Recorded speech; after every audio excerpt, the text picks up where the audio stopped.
ایک پرانی ڈائری، ایک جھوٹا نام اور ایک سچ جو دل سے نہیں دماغ سے کھیلتا ہے۔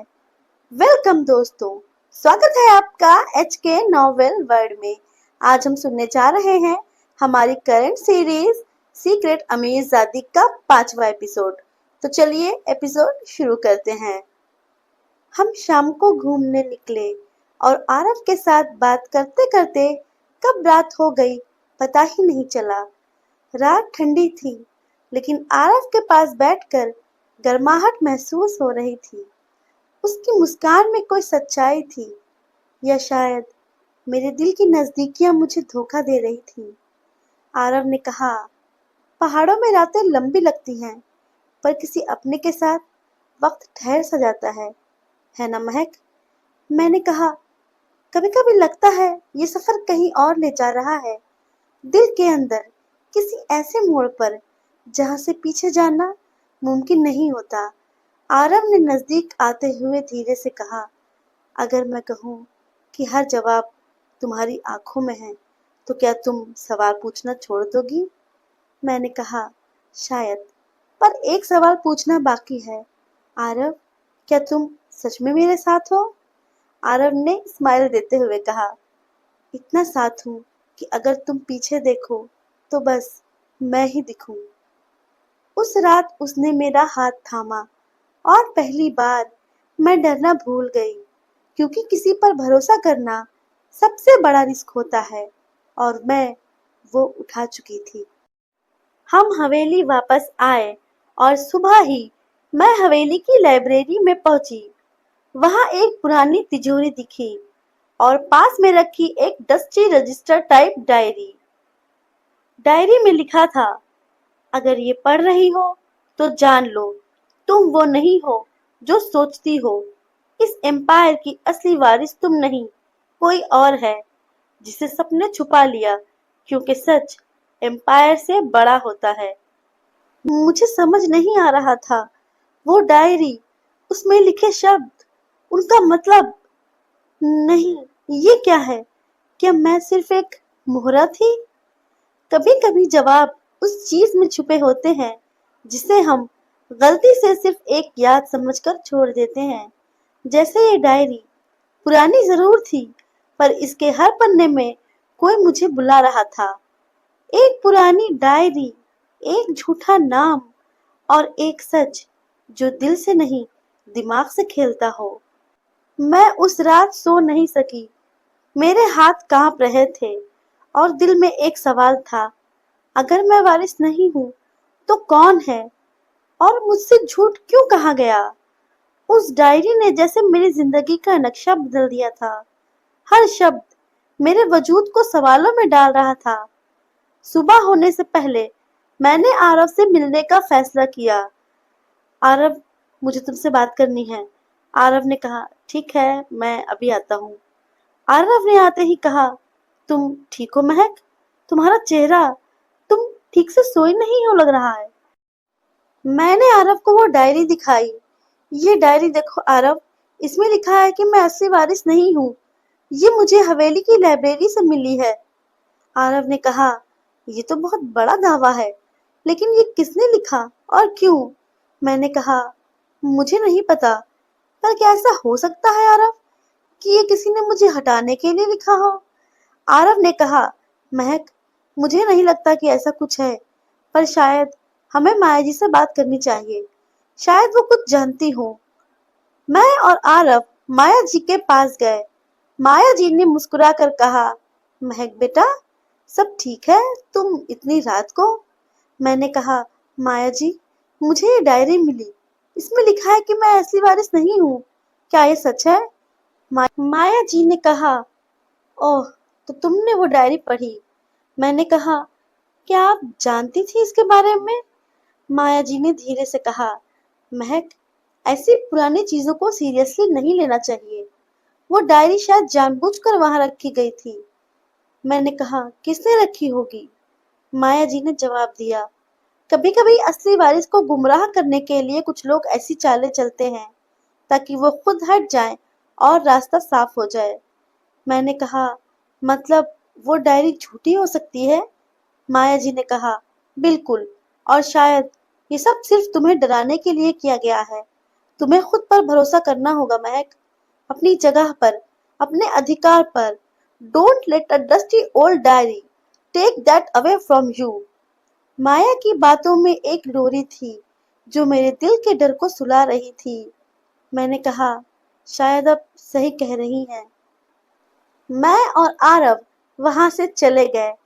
आरव ने मेरा मूड बदलने के लिए कहा, महक, तुम्हारी शक्ल जब घबराई होती है ना, तो तुम और भी प्यारी लगती हो। मैंने कहा, मजाक मत उड़ाओ मेरा, मैं सीरियस थी। आरव ने कहा, पता है महक, जब तुम परेशान होती हो ना, तो मैं सिर्फ तुम्हारे पास रहना चाहता हूँ, ताकि तुम्हें यकीन दिला सकूं कि तुम अकेली नहीं हो। मैंने कहा, आरव, तुम न होते तो शायद मैं टूट जाती। आरव ने कहा, तुम्हें टूटने नहीं दूंगा महक, कभी नहीं। मैंने कहा, शायद मैं बहुत सिंपल सोचती हूँ आरव। कभी कभी लगता है कुछ लोग मुझे बस इस्तेमाल करना चाहते हैं।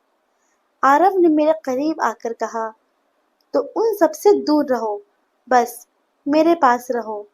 तुम जैसी हो वैसी ही रहो, और मैं तुम्हारे साथ रहूंगा। उस रात मुझे लगा कि चाहे दुनिया झूठ बोले, आरव का साथ शायद सच्चा था।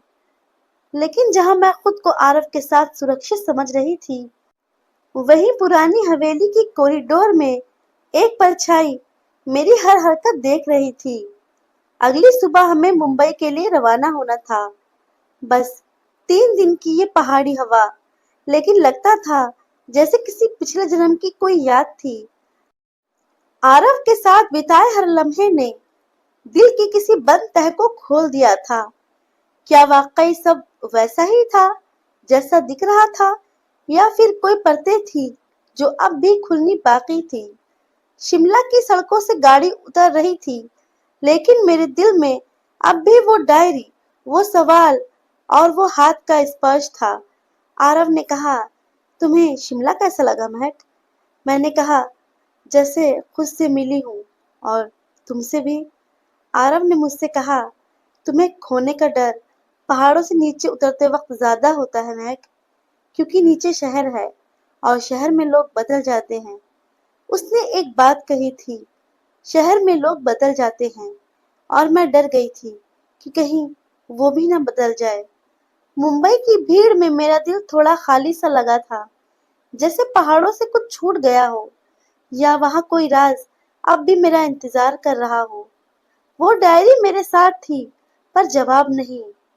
मेरे पीछे कोई था, सिर्फ आंख नहीं, एक छाया जो मेरे साथ वापस आई थी। मैं घर तो आ गई थी, पर ये जगह अब अलग सी लग रही थी। शहर वही था, पर मैं बदल गई थी। शिमला के पहाड़ों ने मुझे कुछ दिया था, सवालों की आग और किसी के हाथों का सुकून। मैं घर में सबको बताना चाहती थी कि शायद मैं वो नहीं हूँ जो आप सब सोचते हैं, पर कैसे बताती? पापा ने मुझसे पूछा, ट्रिप कैसी थी बेटा? पहाड़ों ने कुछ बदला? मैंने कहा, बहुत कुछ, पर शायद मुझे खुद सबसे ज्यादा बदल दिया। शालिनी ने कहा, तू ठीक है ना? कुछ छुपा रही है क्या? मैंने कहा, नहीं, मैं ठीक हूँ, बस थोड़ा थक गई हूँ। कभी कभी थकावट से ज्यादा वो बोझ भारी होता है जो दिल की परतों में छुपा होता है, और मैं खुद को लेकर अनश्योर हो चली थी। कुछ रिश्ते जगहों से नहीं, वक्त से नहीं, बस एक नजाकत से जुड़ते हैं, जो बिना कहे भी सब कह जाते हैं। शिमला से लौटे मुझे 2 दिन हो चुके थे, पर दिल अब भी उसी मोड़ पर खड़ा था जहां आरव और मैं बस हम हो गए थे। माया जी की बातों ने मेरे डर को सुला तो दिया था, पर सवाल अब भी जागते थे। मुझे आरव ने मैसेज किया, लेट्स मीट, कहीं कॉफी या बस तुम्हारे फेवरेट स्पॉट पे वॉक। मैंने आरव से कहा, कभी कभी किसी का होना ही काफी होता है आरव, कहीं भी मिलेंगे। मैं और आरव मिले। आरव ने कहा, तुम्हारे बिना ये शहर भी अधूरा लगने लगता है महक, पता नहीं क्यों। मैंने कहा, शहर वही है आरव, बस अब हर चीज में मैं तुम्हें ढूंढने लगी हूँ। आरव ने थोड़ा झुककर कहा, तुम्हें कोई भी तकलीफ ना हो, बस यही सोचता हूँ दिन रात। मैंने कहा, आरव, क्या तुम कभी बदलोगे? आरव ने मुझे गहरी नजरों से देखा। शायद दुनिया बदल जाए महक, पर मैं नहीं, कम से कम तुम्हारे लिए नहीं। उसकी बातों में एक सच था, या वो सच था जो मैं सुनना चाहती थी। मैंने आरव से पूछा, आरव, वो डायरी आखिर किसने रखी होगी? किसने लिखा होगा वो सब? अगर ये सच नहीं है कि मैं वारिस हूँ, तो कौन है वारिस? आरव ने कहा, महक, तुम इतना डरती क्यों हो? माया जी ने हमें बताया ना कि किसी ने तुम्हें डराने के लिए वो डायरी रखी होगी। मैं उसकी बातों पर भरोसा नहीं कर पा रही थी। अभी भी मुझे ऐसा लग रहा था कि उस डायरी में कुछ तो था। क्या था उस डायरी में? और क्या था महक का सच? क्या वो उस एम्पायर की मालिक थी या कोई और? क्या वो शैडो जो महक के साथ आई थी, महक को कुछ बताना चाहती थी? आगे की कहानी जानने के लिए हमारे साथ बने रहिए सीक्रेट अमीरजादी के सफर में। ऐसी कहानियां सिर्फ आपको HK नॉवेल वर्ल्ड पर ही मिलेंगी। तो लाइक कीजिए, शेयर कीजिए, सब्सक्राइब कीजिए और कमेंट करके हमें बताना ना भूलिए कि आपको हमारी ये ऑडियो सीरीज कैसी लग रही है। Thank you.